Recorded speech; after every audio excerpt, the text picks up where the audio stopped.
या ज्ञान की ज्योति। विशेष ज्ञानी तो आत्माएं हैं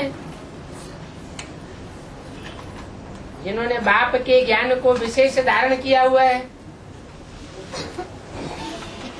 अथवा परमात्मा बाप जिनमें विशेष रूप से प्रवेश करके पाठ बजाते हैं। जोर से बोलो, सब सुनो। अभी बोलने में सब कुछ राजा ऐसे होते हैं जो उधार लेकर के अपना राज्य चलाते हैं। जैसे यहाँ बेसिक नॉलेज में बहुत से ऐसे हुए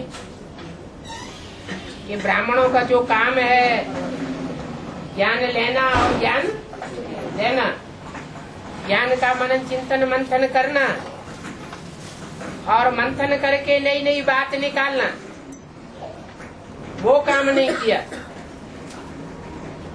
मान मर्तबा लेकर के बैठ गए। तो जो असली पुरुषार्थ है वो किया नहीं, और वो असली पुरुषार्थ कोई बैगरी पार्ट बजाने वाली आत्मा ने कर लिया।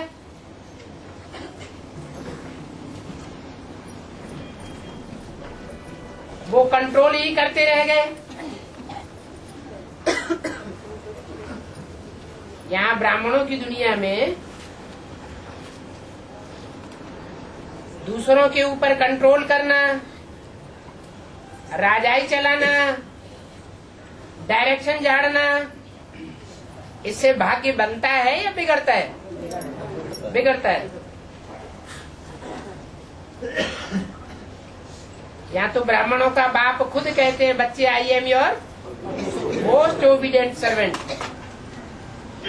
तो बाप बच्चों का सर्वेंट बन करके आया हुआ है, और बच्चे अपनी राजाई समझ करके बैठ जाए कि सबको मेरे कंट्रोल में चलना है, तो उनका भाग्य बिगड़ जाता है। जो सच्ची कमाई करना चाहिए वो सच्ची कमाई नहीं करते, झूठे ही एक जन्म के मान मर्तबे में फंस जाते हैं। तो उनके ऊपर जैसे ईश्वरीय सेवा का कर्जा चढ़ता है। और जो सच्चे ब्राह्मण हैं वो बाजी मार जाते हैं। इसलिए बोला, अंदर वाले रह जावेंगे और बाहर वाले ले जावेंगे।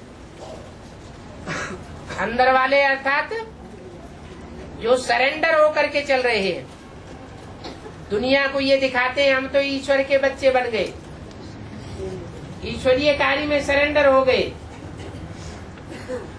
हमारा दुनियावी धंधे धोरे से कुछ लेना देना नहीं, और अंदर से मान मर्तबा लेकर के बैठ जाते हैं। तो दुनिया के सामने दिखावा करते हैं, फिर ऐसों की प्राप्ति कट हो जाती है।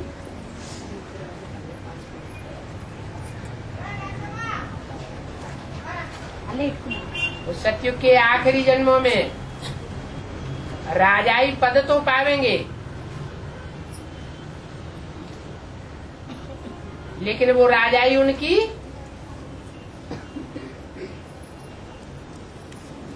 डूब जाएगी, कर्जे में डूबेगी। यहाँ उसकी शूटिंग हो जाती है।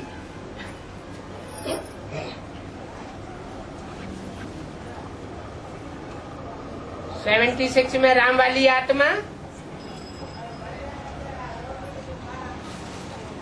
विश्व का मालिक घोषित हो जाती है,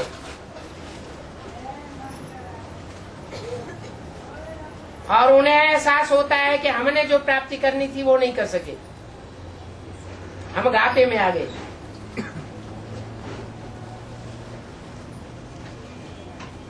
बुद्धि चक्रित हो जाती है, इतना चक्कर खा जाती है कि दिमाग में ट्यूमर हो जाता है।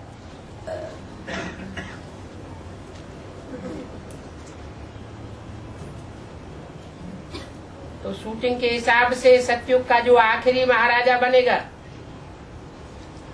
उसको अपनी सारी राजाई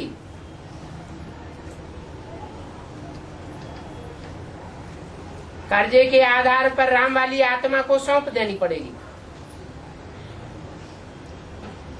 कुल कलंकित बन जावेंगे। नारायण का कुल, नारायण का राज्य खलास और राम का राज्य शुरू हो जाता है।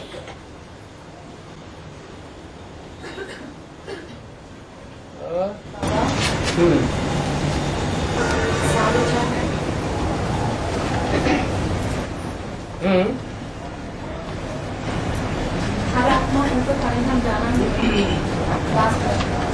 4.5 लाख में से बोले हाँ आखिरी बात है। आत्मा परमधाम चले जाना है लास्ट में। हाँ जी। तो पुरानी दुनिया का बीच में नया दुनिया की स्थापना है।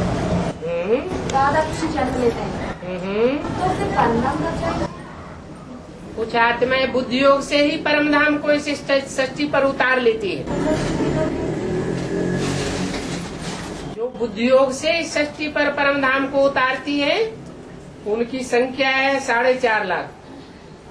राधा कृष्ण आत्मा 4.5 उनमें कब जाएगा परमधाम? राधे कृष्ण वाली आत्मा, सभी के राधे कृष्ण वाली आत्माएं तो उनमें प्रवेश होकर के पार्ट बजाती है तो संग का रंग लग जाता है। नंबरवार संग का रंग लगता है। वो बुद्धि की स्टेज उनकी ऐसी बन जाती है। जो आधार की स्टेज वो आधे की स्टेज।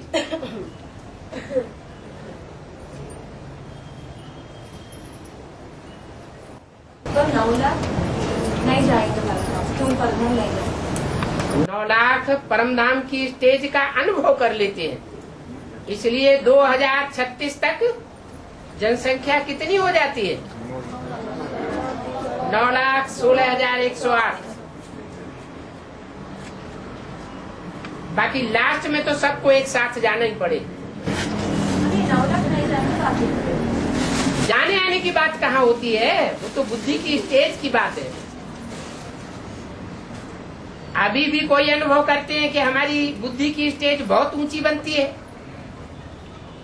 बहुत अनुभव करते हैं कि हम बहुत प्रयास करते हैं, बहुत पुरुषार्थ करते हैं, लेकिन बुद्धि ऊपर टिकती नहीं, नीचे आ जाती है। देह के और देह के संबंधियों से बुद्धि बाहर जाती नहीं।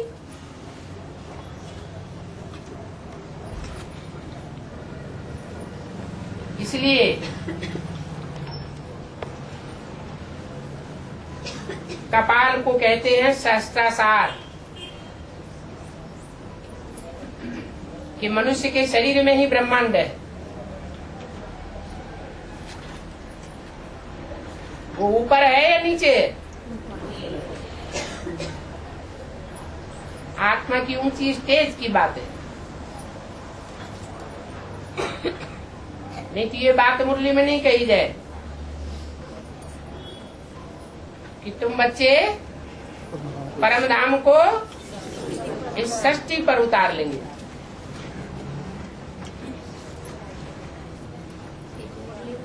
$500 700 करोड़ आत्माएं तो जाएंगी ही परमधाम की स्टेज में।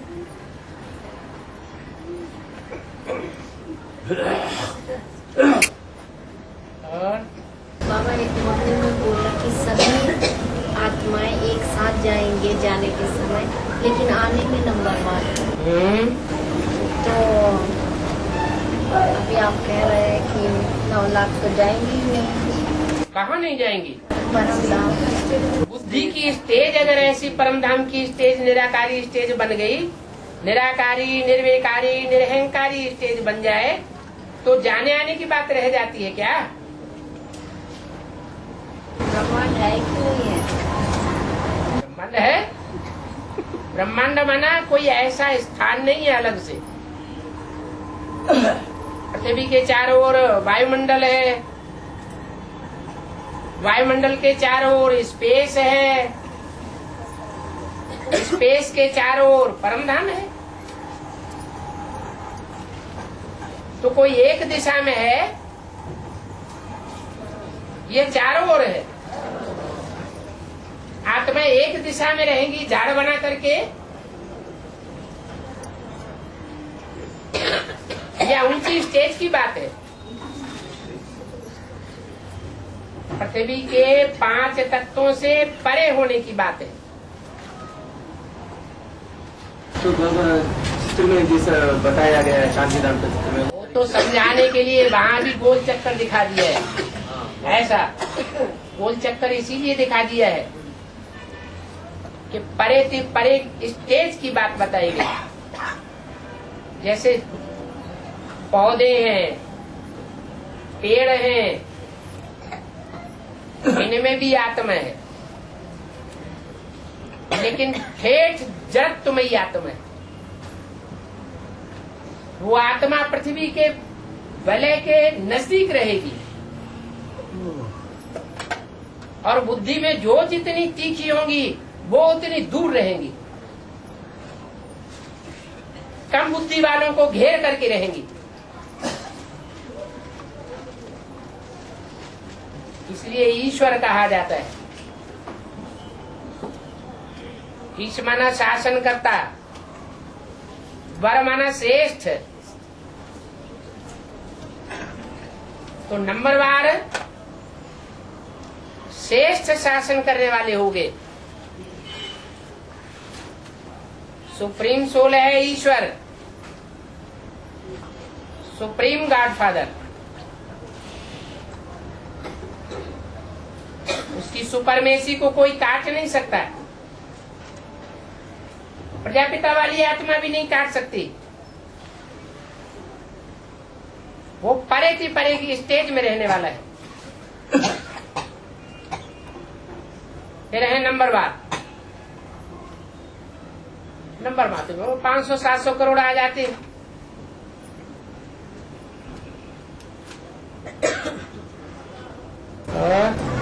बाबा सत्ययुग में सोना चांदी नहीं रहेंगे, अभी नहीं रहेंगे,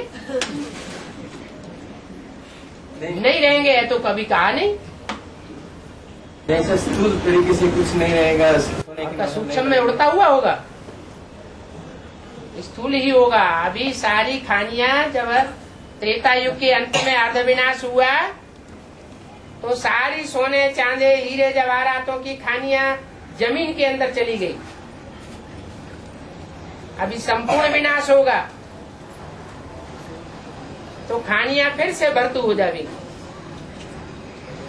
अंदर का बाहर और बाहर का सब अंदर हो जाएगा।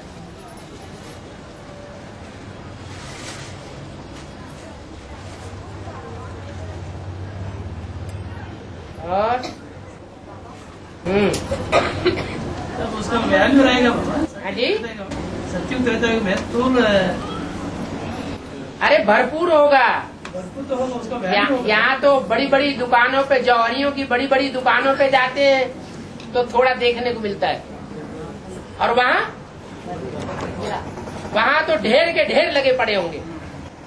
किस तरीके से यूज करेंगे? अभी सोने की महल नहीं बनेंगे, वस्त्र भी नहीं रहेंगे। महल किस लिए बनाए जाते हैं? कोई कारण होता है? ठीक है, वो रत्न ये सब किस तरीके से यूज करेंगे? पहाड़ है, पहाड़ में प्राकृतिक रूप से गुफा बन गई बड़ी। उन गुफाओं में ढेर सारे लगे रहेंगे जो चमक मारते रहेंगे। मतलब उसको आर्टिफिशियल नहीं बनाएंगे। आर्टिफिशियल कोई चीज नहीं बनाई जाती वहाँ। सब काम प्रकृति मुहैया करती है। प्रकृति दासी बन जाती है।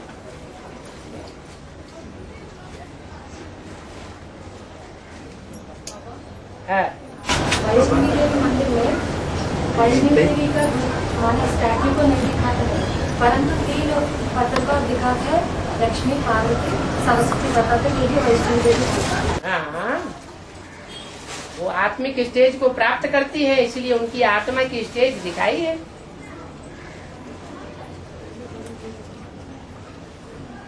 और बाबा ठीक है, कैसा है त्रेता युग के अंतिम में 33 देवी देवता 33 करोड़ देवी देवता रहता है। एक्चुअली कितने देवी देवता रहता है? पहली बात मुख्य ये है कि बीके और पीबीके में ये भारी अंतर है। पीबीके जो है वो बाप की वाणी को पकड़ते हैं। क्या? पीबीके के पास बाप की वाणी की पकड़ है और बीके के पास ब्रह्मा की पकड़ है। इसलिए वाणी को वो भूल जाते हैं। मुरली में लिखा है त्रेता के अंत में 8-10 करोड़ आबादी होगी। और बोला है कि कलयुग के अंत तक हर धर्म की आत्माएं नीचे उतरती रहती हैं। फिर बोला है 33 करोड़ में से एक एक में ऊपर से आने वाली सोल प्रवेश करती रहती है।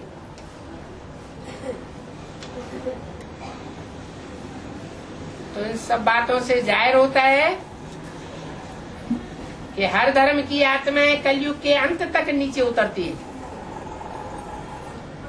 ऐसे नहीं कि द्वापर युग से देवी देवता सनातन धर्म की आत्माओं का नीचे उतरना बंद हो जाता है।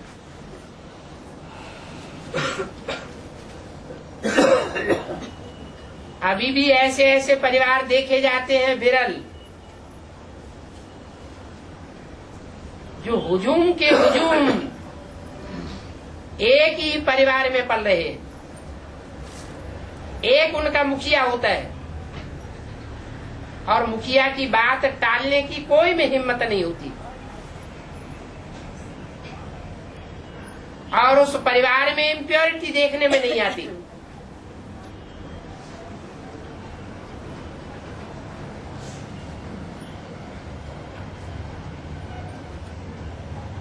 ये पारिवारिक व्यवस्था जो भारतीय सनातन धर्म की पुरानी से पुरानी व्यवस्था है, वो धर्म कभी लोप नहीं होता। क्या? प्रायः लोप होता है। प्रायः लोप होने का मतलब बहुत करके लोप हो जाता है, लेकिन फिर भी कहीं न कहीं रहता है। अगर बीके वालों की बातों में जाएं तो त्रेता के अंत से देवी देवता सनातन धर्म खलास हो जाता है, लेकिन ऐसा नहीं है। और बाबा गीता है सर्व शास्त्रों का माँ बाप कहते हैं। सर्वशास्त्र शिरोमणि। हाँ जी,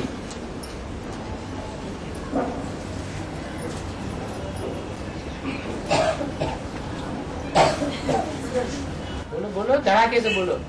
जो वही सर्व शास्त्रों का माँ बाप कहते हैं, इसका मतलब? हाँ जी, सर्वशास्त्र शिरोमणि का मतलब क्या है? शिरोमणि साज। सर्वशास्त्रों का जो सिर है, उन सिरों की भी ऊपर की मणि है, माने सर्वोपरि है। लेकिन गीता जब खंडित हो जाती है तो उससे नरक बनता है, और शिव की गीता से स्वर्ग बनता है। ये छाप पड़ती है दिल के ऊपर। जिस गीता के ऊपर कृष्ण आत्मा की छाप पड़ जाती है, यही गीता का साकार भगवान है। और दुनिया में कोई भी गीता का साकार भगवान हो नहीं सकता। ये दिल के ऊपर छाप बैठ जाती है तो वो हो गई झूठी गीता। उस झूठी गीता के कंट्रोल से दुनिया नरक बनती है, और जिस गीता के दिल पर छाप बैठी हुई होती है कि शिव शंकर भोलेनाथ ही गीता का साकार भगवान है, वो गीता जब स्टेज पर आती है तो आने मात्र से ही 1 सेकंड में ब्रह्मा सो विष्णु बन जाता है। ब्रह्मा से विष्णु बन जाता है, उसी को माँ बाप है। हाँ जी, विद्यमाला में विद्यमाला और विद्यमाला दोनों मिल जाते हैं। हाँ जी, विद्यमाला को भी बीज हैं? विद्यमाला के बीज है। और सारी दुनिया के फीमेल बीज तो है ही। जैसे कोई भी वृक्ष के बीज बोए जाते हैं, मान लो पपैया ही है, पपीता, तो गोल गोल दाने तो सब एक जैसे देखने में आते हैं, लेकिन कोई दाना ऐसा होता है जिसमें फूल ही फूल निकलते हैं, फल नहीं लगते, वो नर वृक्ष बन जाता है। और कोई दाने से ऐसा बीज वृक्ष तैयार होता है जो फल ही फल निकलते हैं।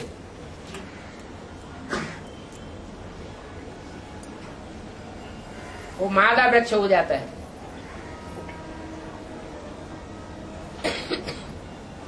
तो 4.5 लाख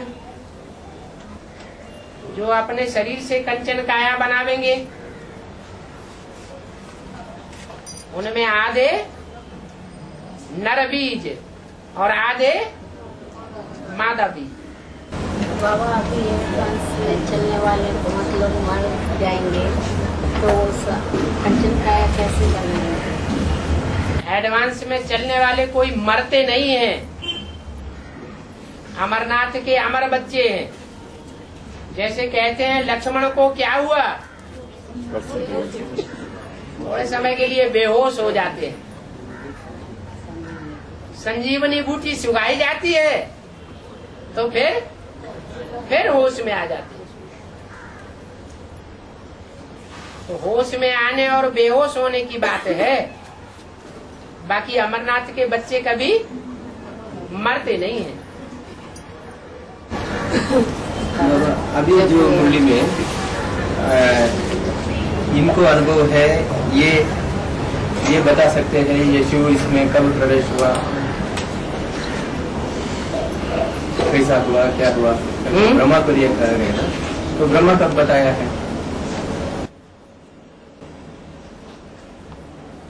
ब्रह्मा अपन को समझते थे कि नहीं समझते थे कि मेरे अंदर शिव का प्रवेश है?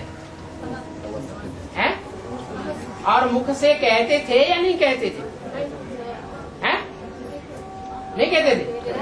कहते थे। ब्रह्मा अपने को ब्रह्मा समझते थे या नहीं समझते थे? ब्रह्मा अस्मि ये प्रैक्टिकल रूप में उनकी बुद्धि में था या नहीं था? था। शिवो हम ये प्रैक्टिकल रूप में उनकी वाचा से सुनने वाले सुनते थे या नहीं सुनते थे? कि शिव का साकार स्वरूप मेरे स्वरूप के द्वारा है। तो ऐसे जिक्र मुरली में भी मिलता है। आज जब मिलता है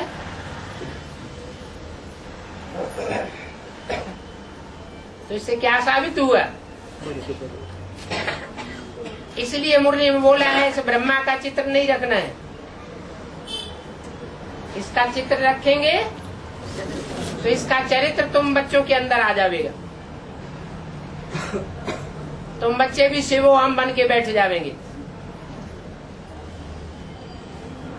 ब्रह्मा आस में बन करके बैठ जाएंगे।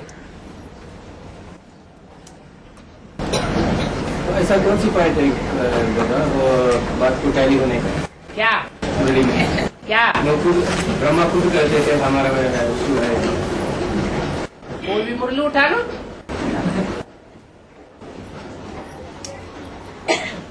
एक मुरली से ये साबित होता है कि ब्रह्मा अंदर से ये समझते थे कि शिव मेरे में प्रवेश है, शिव के साथ मैं खाता हूँ, पीता हूँ, खेलता हूँ।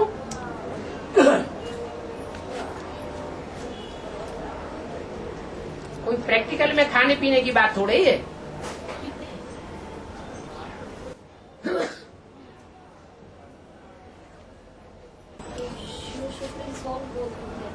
हाँ, बोलते भी थे और ब्रह्मा भी समझते थे,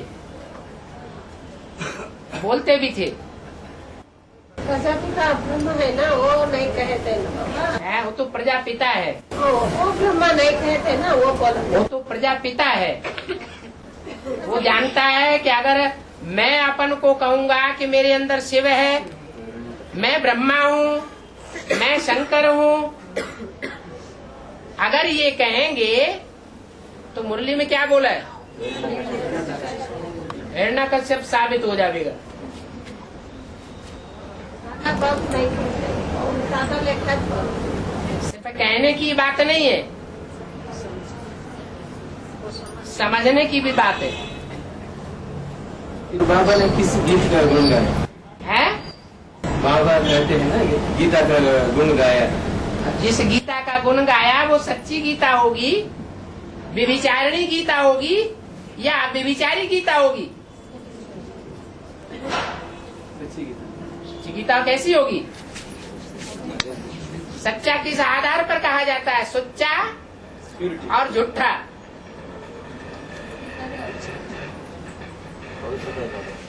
भोजन रखा है, उसे 2-4 बंदर आकर के खा जाएं, क्या कहा जाएगा? झूठा। झूठी गीता से बनता है नरक और सच्ची गीता से बनता है स्वर्ग।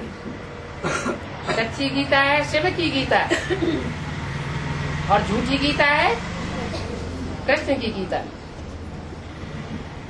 यज्ञ के आदि में भी प्रजापिता के शरीर छोड़ने के बाद कौन सी गीता कंट्रोलर थी? है?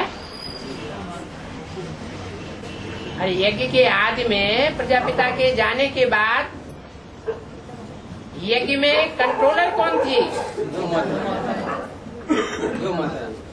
दो माताओं में से भी कंट्रोलर कौन थी?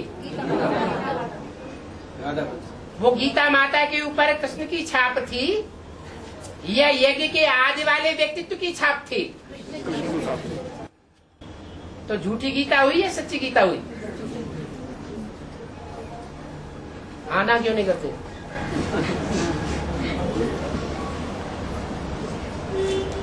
बाबा जब तीसरी मूर्ति आ जाए है? जब तीसरी मूर्ति आ जाएंगे तब स्नान नहीं रहता, स्नान की दरकार नहीं है। क्यों? ज्ञान की दरकार उनको नहीं रहेगी जो कर्मातीत स्टेज को पालेंगे। ऐसे थोड़े कि सबको नहीं रहेगी। है पूजा दिखाते हैं लेकिन टूटी हुई। फिर बाद में बलभद्र सुभद्रा को भी नहीं दिखाते हैं, बलराम को भी पूजा नहीं दिखाते। हाँ जी, मतलब ये हुआ कि उनके कोई सहयोगी नहीं रहते हैं कोई टाइम, जब तक माला तैयार न हो जाए। माला बनने का यही तरीका है कि पता लगे कौन कहाँ तक सहयोगी है। बाबा 3 सीट्स जो फिक्स है, हैं? 3 सीट्स जो फिक्स है, ब्रह्मा बाप जगदम्बा, हैं? उसमें ब्रह्मा को वैष्णव देवी को कहा जाता है ना? हैं? पहले ब्रह्मा बाप जगदम्बा कहते हैं ना, 3 सीट्स जो फिक्स है। हैं? उसमें ब्रह्मा जो है, हाँ? ब्रह्मा को वैष्णव देवी को कहा जाता है। नहीं, ब्रह्मा के भी 5 मुख दिखाए जाते हैं। उनमें एक मुख तो ऐसा है जो सुनने सुनाने वाला है और सुनने सुनाने वालों का मुखिया है। क्या सिर्फ सुनता है और सुनाता है। बाकी फिर नंबर 12 जो सिर्फ सुनते सुनाते ही नहीं है, कुछ न कुछ समझते भी हैं और समझाते भी। तो अभी वो 3 सीट्स साकार में कौन है? ब्रह्मा बाप जगदम्बा जो 3 सीट्स है है? तो साकार में तो चाहिए ना ब्रह्मा। वो रुद्रमाला के अंदर की बात कही होगी, या जो माला अभी मैदान में ही नहीं आई है उसकी बात कही होगी।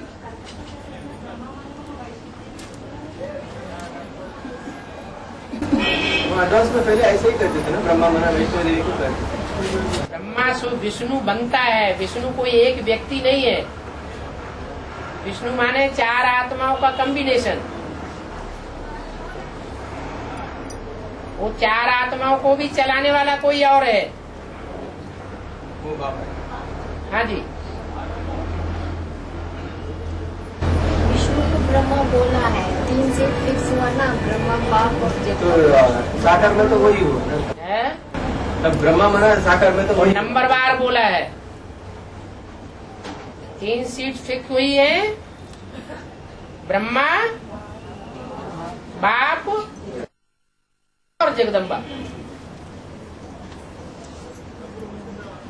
तो असली ब्रह्मा कौन हुआ? जो पहले पहले काम करके दिखाता है। प्रजापति। वो सर्वोपरि हो गया। ये दूसरे नंबर पर कौन हुआ? दादा देख रहे कैसे हो जाएगा? जो जितना हो जाएगा उतने ही नंबर पे आके नीचे जन्म लेगा। हाँ जी, जो प्रैक्टिकल कार्य करके दिखाए। ब्रह्मा की जगह में गीता माता आ गया, तो फिर जगदम्बा की कौन सी गीता माता?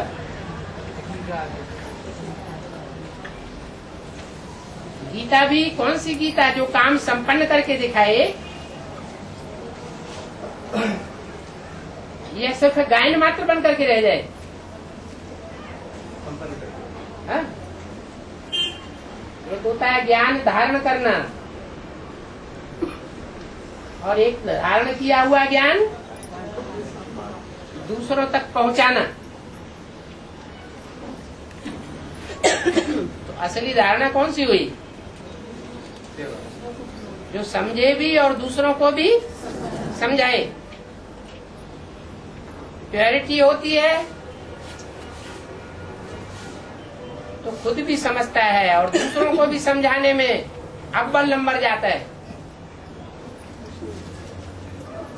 प्योरिटी में तराप आती है तो लोगों को प्रश्न पैदा होता है, ये कैसा?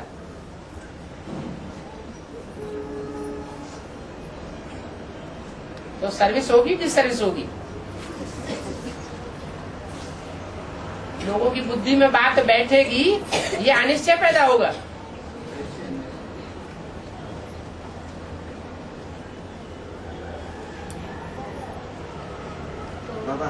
एक आत्मा है ब्राह्मण परिवार की यूनिटी बनाने वाली, और एक आत्मा है निमित्त बनती है बनी बनाई यूनिटी उसको उड़ाने वाली। महागौरी और महाकाली, इन दोनों पार्ट्स में क्या अंतर है?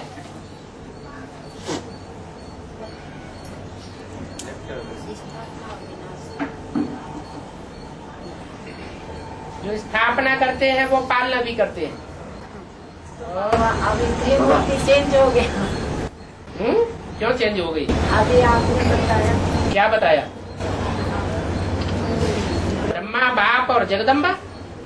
तो ब्रह्म किसको बोल रहे? जो ब्रह्मा से विष्णु बनता है अव्वल नंबर में।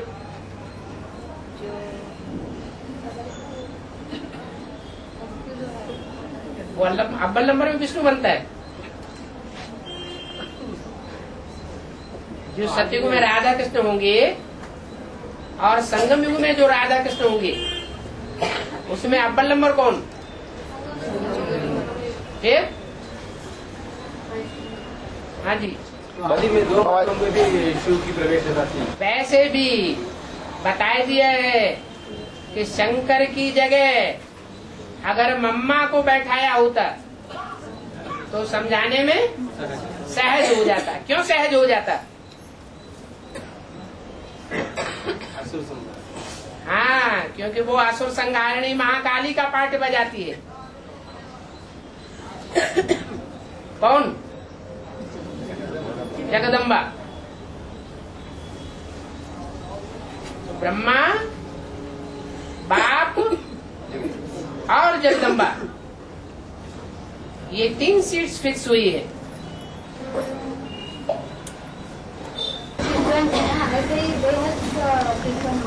क्या? विश्व बैंक, स्विट्जरलैंड की बैंक, जहाँ बेहद की घड़ियां बनती हैं। घड़ी बनती है न, जहाँ की घड़ियां बहुत प्रसिद्ध हैं। स्विट्जरलैंड की घड़ियां बहुत प्रसिद्ध हैं। तो हद की भी है और बेहद की भी है। बेहद की घड़ी का पता नहीं है? फिर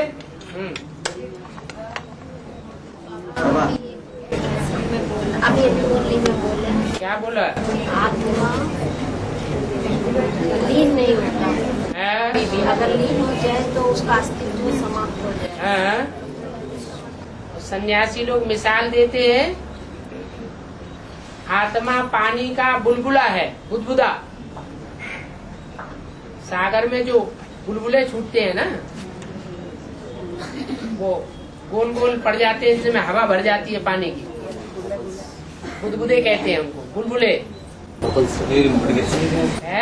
बबल्स कहते हैं। स्पाइस। तो कहते हैं कि आत्मा एक बुदबुदा है, जो सागर में से बुदबुदा उठता है और सागर में लीन हो जाता है। जैसे सागर में से एक चुल्लू पानी लिया तो ये है आत्मा, और सागर है परमात्मा। ये चुल्लू पानी सागर में मिला दिया तो आत्मा परमात्मा में लीन हो गई। वो चुल्लू पानी सागर बन गया। कहते हैं, लेकिन प्रैक्टिकल में ऐसा होता है क्या? सागर खारा है, सागर में से जो चुल्लू पानी लिया जाएगा वो भी खारा होगा। उस खारे पानी को सागर में मिला दें, कभी वापस नहीं आएगा। लेकिन आत्मा तो अविनाशी है, हर 5000 साल के बाद ज्यों का त्यों पाठ बजाती है वापस आकर।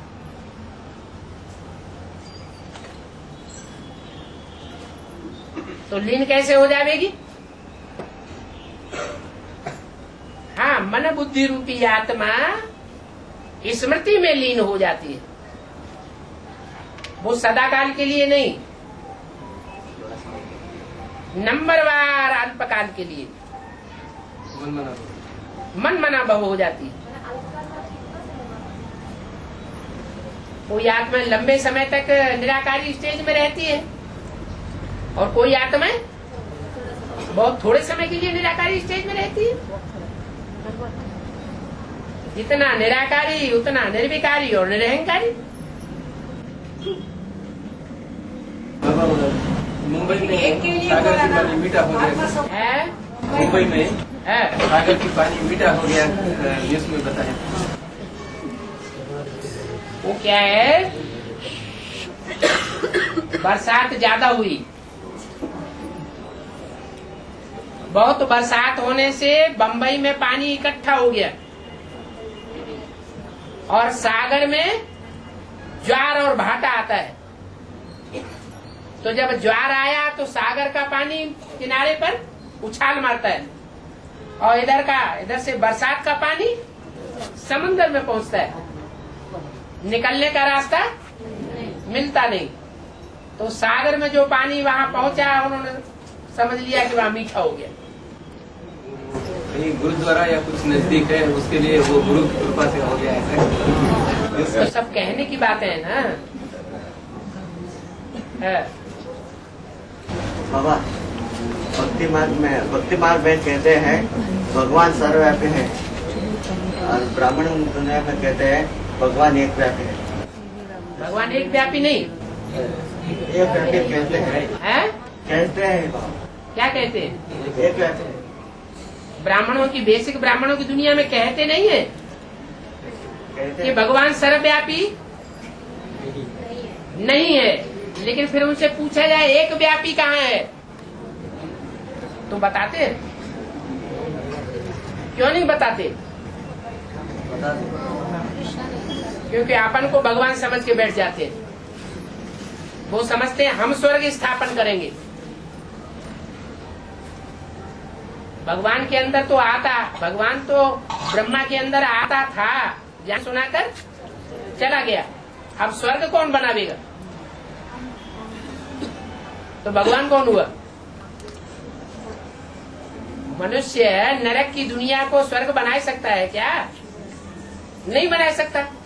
तो प्रैक्टिकल जीवन उनका ऐसा बन जाता है कि वो शिवोहम समझ के बैठ जाते हैं, परमात्मा को सर्वव्यापी समझ के बैठ जाते हैं। भले मुख से कहें कि परमात्मा सर्वव्यापी नहीं है, लेकिन जब उनसे बताया, कहा जाए कि सर्वव्यापी नहीं है तो एक व्यापी कहाँ है वो बताओ, तो चुप्पी साध जाते हैं।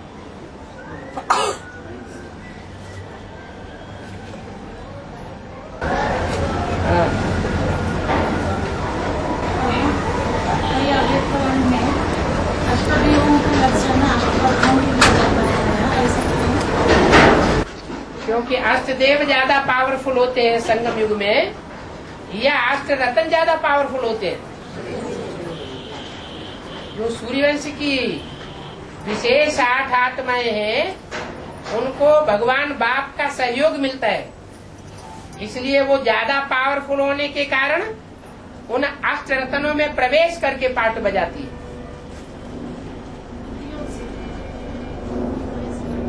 तो प्रवेश करने के कारण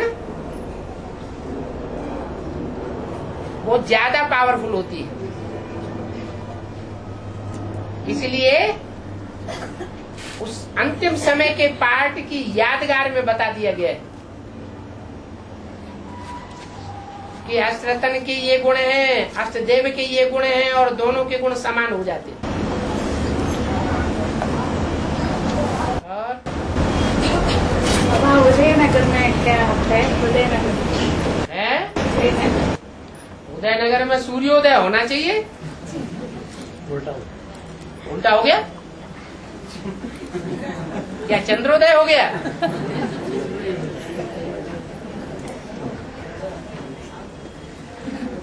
और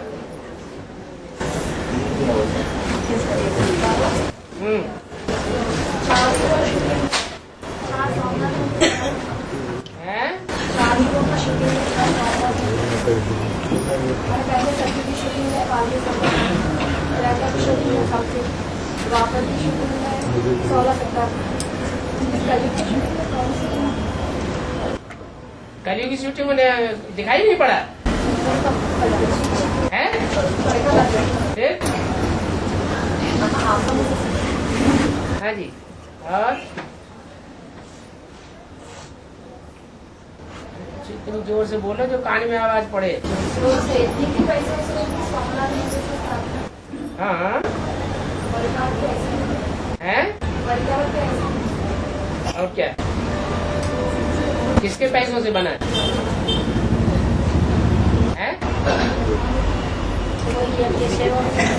तो भगवान क्या ऊपर से लाता है? ब्रह्मा बाबा क्या ऊपर से लाए थे? कहाँ से लाए थे? वो खुद मेहनत करके कमाया था उन्होंने। और दशरथ पटेल भी कहते हैं भगवान भीख मांग के कोई स्वर्ग स्थापन नहीं करेगा। क्या? भगवान जो है अपना तन बंधन से स्वर्ग की स्थापना करता है। ये पार्ट मेरा है। क्या? मैं किसी से धन दान नहीं लेता, अपने ही कमाए हुए तन मन धन से स्वर्ग की स्थापना करता हूँ। बाबा, माया को सर्वशक्तिमान कहते हैं, इसलिए तो माया तो बाप का कार्य में विघ्न डालता है। तो विघ्न डालने में ही सर्वशक्तिवान है। भगवान अगर सर्वशक्तिवान है, माया सर्वशक्तिवान नहीं है, तो विघ्नों को रोक दे। और 70 साल से नाक क्यों रगड़ रहा है?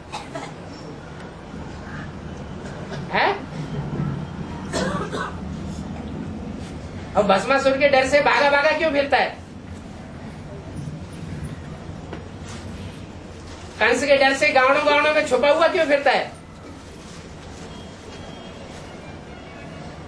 कांटों के जंगलों में बंदरों के बीच में क्यों रहता है? मैदान में आए ना, मैं भी ड्रामा के बंधन में बांधा हुआ हूँ।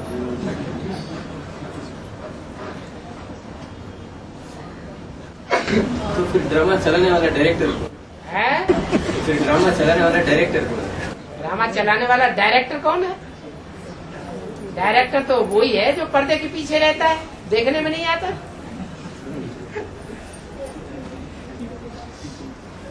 और बाबा, है राम वाले आत्मा किसी जन्म में भी राजा का पूरे करता है, माने नीचे से नीचे जाता है।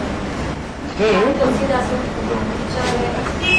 शिवाजी, झांसी लक्ष्मी, और त्रेता युग में राम भी प्रजा शावका से जाते हैं। किसी का राजा का कोई बनते नहीं, बनी बनाई लेना चाहिए या अपना कमा के खाना चाहिए? हमारा जन्म ऐसा ही है। ज्यादा श्रेष्ठ क्या है? अपना कमा के खाना ज्यादा अच्छा है या कमा कमाया हुआ खाना ज्यादा अच्छा है? अपना कमाया हुआ खाना ज्यादा अच्छा है। तो कभी भी आराम नहीं लेते हैं। भगवान को भी आराम करने की दरकार है। हाँ, राम वाली आत्मा में भगवान नहीं होता है। वो कभी सुख भोगते ही नहीं होता। हाँ, तो संगम युग में भी वो संघर्ष ही करता रहता होगा, है? संगम युग में भी राम वाली आत्मा हर समय संघर्ष करने में मजा लेती होगी। संघर्ष तो अच्छा है। मुझे देखने वाले तो पहले दिखते, लेकिन उनको ही नहीं लगता है।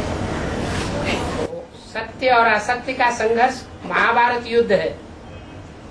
सत्य और असत्य का संघर्ष रामायण का युद्ध है। सत्य और असत्य का संघर्ष देवासुर संग्राम है। तो ये धर्म की स्थापना करना कोई खराब बात है क्या? सत्य धर्म की मेहनत काहे की? मेहनत या सुख थोड़ा तो सुख मिलना चाहिए।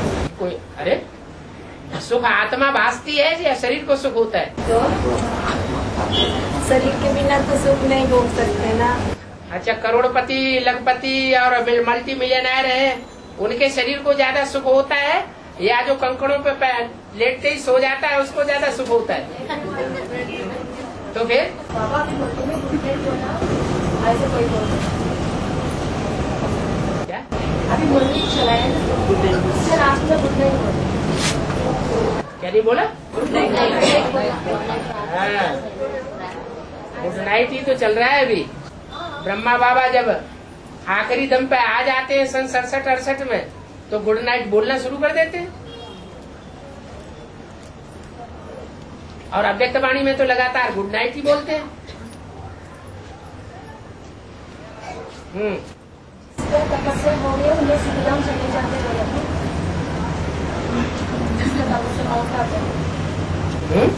जिसका तपस्या संपूर्ण हो गया, हाँ, सुखधाम चले जाएंगे। सुखधाम सीधे थोड़े चले जाएंगे। तपस्या पूरी होगी तो पहले शांति धाम जावेंगे या सुखधाम जावेंगे? वहाँ तपस्या में पहले तो सुखधाम नहीं जाना पड़े, पहले शांति धाम बाप के घर में जाना पड़े। वहाँ ममता में ही तपस्या है, वहाँ का शांति धाम का किसी बनेगा। हाँ जी, वहाँ का सुखधाम होगा। हाँ, तो बाद में सुखधाम जाएंगे ना। ठीक है, जो जाने योग्य होंगे, विजय माला के मणके बनेंगे, 5 विकारों पर जीत पहनेंगे, वो जाएंगे। अकेले जाएंगे, जो बंदूक में लेकर मिलकर जाएंगे। बिना युगलों के तो कोई जाने वाले हैं ही नहीं। तो दोनों जाएंगे। जन्म लेने वाले जाएंगे तो भी युगल जाएंगे, और जन्म लेने वाले जाएंगे तो भी युगल जोड़ी जाएंगे। तो पहले युगल बनते हैं लक्ष्मी नारायण का। तो ना शंकर वाली आत्मा है तो लास्ट तक मौन में रहेगा, ऐसा बात है। आत्मा की बात है या शरीर की बात है? दोनों का। जो बच्चों की पैदाइश होगी वो आत्म के बल से पैदाइश होगी या शरीर के अंगों से, आंख वगैरह से होगी? आत्म बल से ही होगी ना। तो सारी जो शक्ति है वो आत्मा की है। तो इसका पहले रुद्रमाला विजयमाला जो बन जाए तो दोनों, इसलिए बोला है आधे पापात्मा और आधे पुण्यात्मा रह जाएंगे। तो दोनों जाएंगे कहाँ? वो तो आत्मिक स्टेज की बात है। तो सिंगल जाएंगे, सिंगल जाएंगे, सिंगल सिंगल जाएंगे। वो देवान भरा पड़ा है, बात ही नहीं बुद्धि में बैठती। रुकिए बाबा, ये स्थिति जब बन जाएगा तब युगल ही जाएंगे सुविधा। शरीर है आत्मा। अरे आत्मिक स्थिति में जुदाई महसूस नहीं होती है। जिनको देवभान होता है उनको जुदाई महसूस होती है। जब तुम बच्चों की अव्यक्त स्टेज बन जाएगी तो भगवान बाप नजदीक रहेगा या दूर रहेगा? नजदीक रहेगा।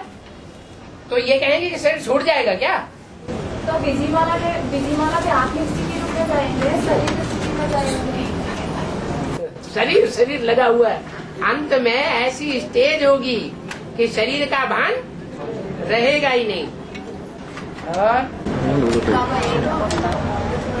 16,000 प्रिंसेस हाँ जी बनेंगे बोला है। हाँ जी। तो सतयुग में 8 राजाएं हैं, तो 8 के 2-2 बच्चे हुए तो भी कितने होंगे? 16 हुए। त्रेता में 12, तो 12 दूनी 24। 24 कैसे? वहाँ तो ढेर राजाएं होंगे। ढेर कहाँ? सतयुग में महाराजाएं होती है। महाराजा सिर्फ एक ही होता है, एक जन्म में।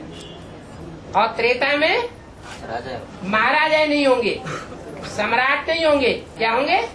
राजाएं होंगे, और वो अनेक तादाद में होंगे। तो उनके प्रिंस प्रिंसेस भी अनेकों की तादाद में होंगे। अनेक माना 16,000 हो जाएंगे। 16 कम 16,000। तब वो तो द्वापर में क्या बनेंगे? द्वापर में क्या बनेंगे? द्वापर में तो और भी राजाएं होंगे। फिर द्वापर में भी महाराजाएं होते हैं भारत में। कलयुग में फिर राजाएं होते हैं। तो वही प्रिंसेस बनते रहेंगे। और क्या? कोई नई जनरेशन शुरू करना है क्या?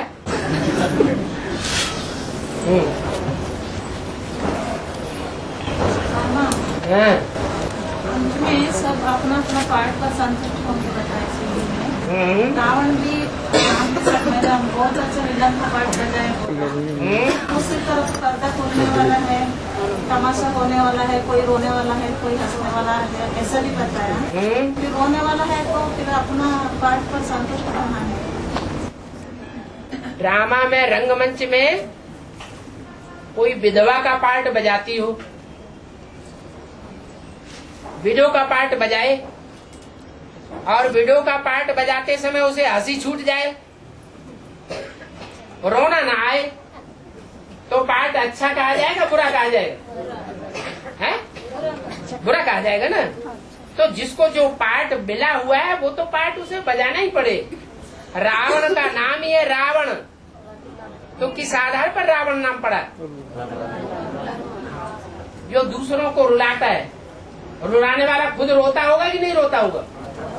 इसलिए बोला है कि पुरुष अंदर से रोते हैं, आंसुओं से नहीं रोते, और माताएं आंसुओं से रोती हैं। इसलिए जो रोने वाला रावण है, रुलाने वाला है, उसको रोना लाजमी है, उसका पार्ट है। जब ड्रामा खत्म हो जाएगा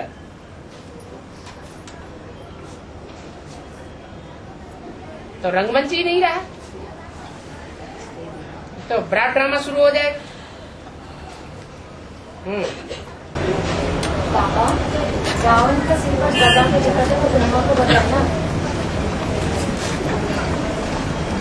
रावण के सर के ऊपर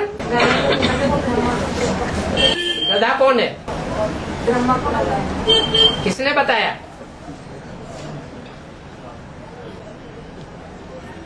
रावण के सर पर जो गदा दिखाते हैं वो गधा किसका पार्ट है? क्या बाबा ने बताया है?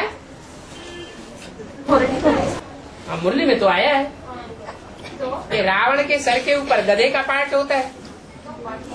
गधा जो है उसकी खासियत क्या बताई है? कपड़ा धोने का काम तो बासर बहन का है, धोबी का है। धोबी तो शिव बाबा है। हाँ, जो गंदे संदे कपड़े होते हैं वो गधे की पीठ पे लाद दिए जाते हैं। उन गंदे कपड़ों को यज्ञ के आदि से लेकर के और सन 76 तक धो करके कौन लाता है?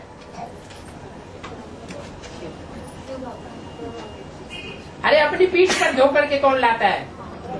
इनके ऊपर तो जिम्मेवारी बहुत है। तुम बच्चों तो मेरे से भी याद में ज्यादा तीखे जा सकते हो, तो ज्यादा वजन किसके ऊपर हुआ? गधा कौन हुआ? कौन बता रहा है? तो वही ब्रह्मा विष्णु का 4 भुजा में गदा बन जाते तब है? वही ब्रह्मा की आत्मा हाँ। विष्णु का 4 भुजा में फिर गदा बनते हैं। 4 भुजा में गदा नहीं होता है वो गदा नहीं ना। विष्णु का गदा। भुजाओं में जब आता है तो गधा नहीं कहा जाता। हाँ, जब युद्ध करते हैं तो एक होता है धनुष बाण, तीखा बाण लगता है, नुकीला बाण, और जो गदा होता है उसमें नोक नहीं होती है, तीखापन नहीं होता है, वो सीधा सीधा चलाया जाता है। क्या? तो ऐसे ही जो ज्ञान है, एक तो होता है सीधा सीधा ज्ञान सुनाना और एक होता है तीखी बात मारना। तो फर्क होता है दोनों में। त्रिशूल में 3 बाण दिखाए जाते हैं।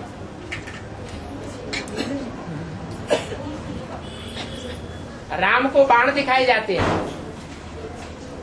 और गदा किसको दिखाया जाता है? हनुमान को या राम को? क्यों? हनुमान जी संजीवनी बूटी लेने गए, उनको पहले से पहचान बता दी थी कि ये बूटी की ये पहचान है, उन्हें याद नहीं रहा। नहीं याद रहा तो गदा बुद्धि हुई या तीखी बुद्धि हुई? तो हनुमान को बाण नहीं दिखाया जाता, क्या दिखाया जाता? गदा दिखाया जाता। सीधा सीधा लिया और मार दिया।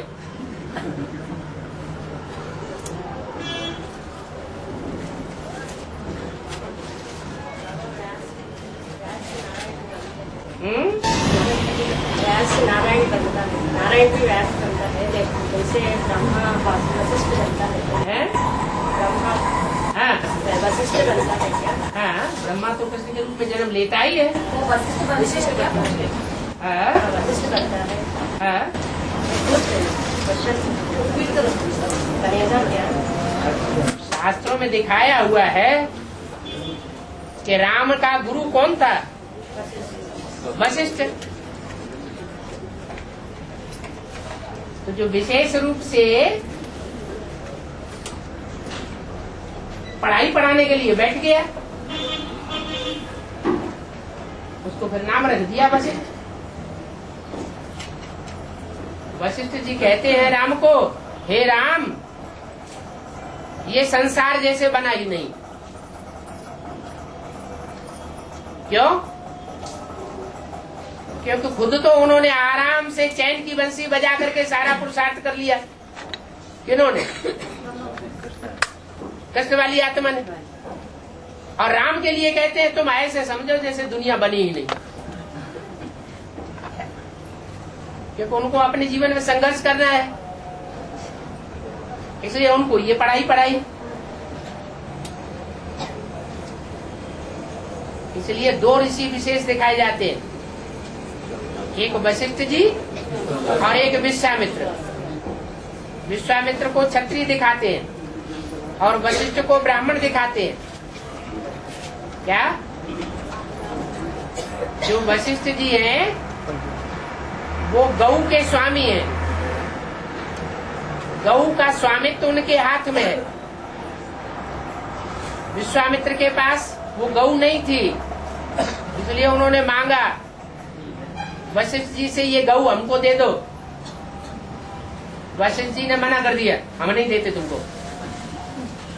उनका नहीं दोगे तो हम लड़ाई लड़ेंगे, युद्ध करेंगे, जो कुछ करना उसको करो।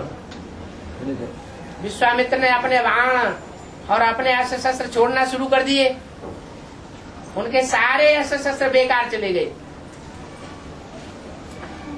वो जो अस्त्र शस्त्र फेंकते थे, वशिष्ठ जी अपना दंड आगे कर देते थे, उनका अस्त्र शस्त्र कट जाता था।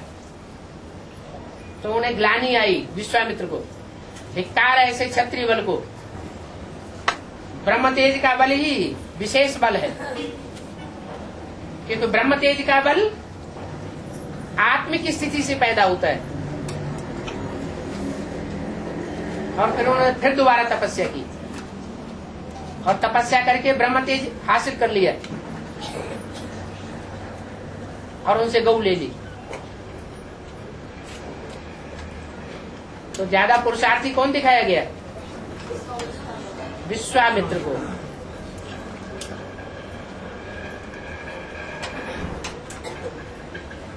और बाबा झंडापाई कपिराजु, झंडापाई कपिराजु क्या होता है? ना ऐसा 4 घोड़ों का रथ देखते हैं ना। हाँ। वो महाभारत युद्ध में। हाँ। वहाँ वो 4 घोड़ों का रथ में ऊपर एक झंडा होता है। हाँ। उसमें कपिराजु माना हनुमान को दिखाया जाता है। हाँ। इसका अर्थ क्या है? ये तो इंस्पिरेटिंग पार्टी की बात है। जो ब्रह्मा की सोल है वो इंस्पिरेटिंग पार्टी का पार्ट बजाय रही है। जो भी रुद्रमाला के मणके हैं उनको इंस्पिरेट करने का पार्ट है। जब तक वो है तब तक रथ सही चलता है। और अर्जुन को आ गया अहंकार तो ध्वजा उतार दी जिसमें हनुमान था।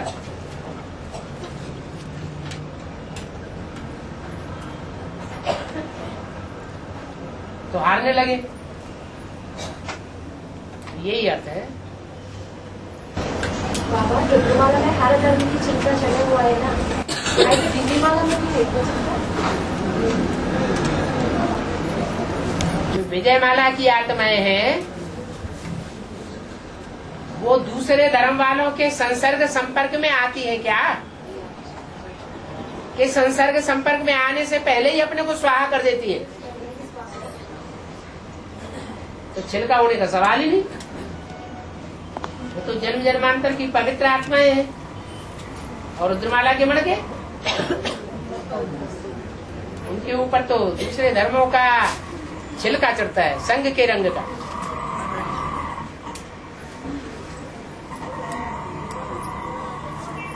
इसलिए उस छिलके को डंडे से कूटना पड़े।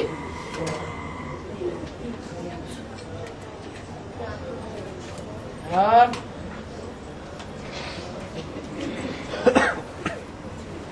चलो फिर खलास।